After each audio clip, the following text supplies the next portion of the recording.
DPW Partai Perindo Sumatera Barat lakukan kunjungan ke DPD Partai Perindo Pesisir Selatan Sumatera Barat guna penguatan kader Partai Perindo menuju pemilu tahun 2024 sekaligus meresmikan program UMKM Partai Perindo.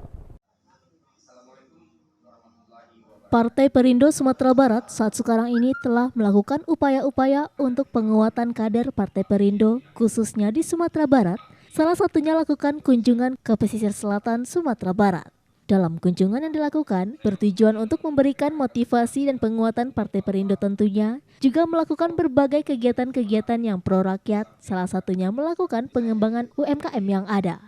Strategi yang dilakukan Partai Perindo, pertama penguatan mesin partai, struktur partai, sampai tingkat DPRT itu mutlak karena nanti terkait dengan saksi. Kedua, rekrutmen bacalek-bacalek yang punya basis massa, punya reputasi baik tingkat nasional, provinsi, dan kabupaten kota. Ketiga, pematangan strategi yang perlu dikomunikasikan kepada jajaran pengurus supaya bisa bergerak serentak, sehingga Partai Perindo menjadi partai yang bisa memenangkan dalam pemilu pada tahun 2024 nanti.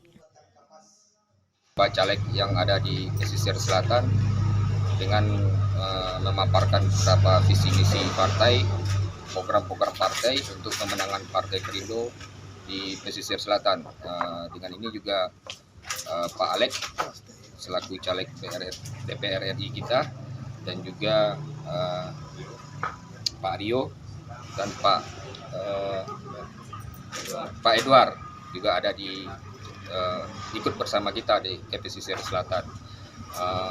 Tempat terbaik, suara terbaik tahun ini harus lolos minimal 5 seat untuk DPD RI-nya. Amin. Dan DPD kota khususnya kalau bisa mensukseskan Pak Sekretaris Provinsi kita menjadi yang lebih baik. Dari pesisir selatan Sumatera Barat, Tim Liputan iNews melaporkan.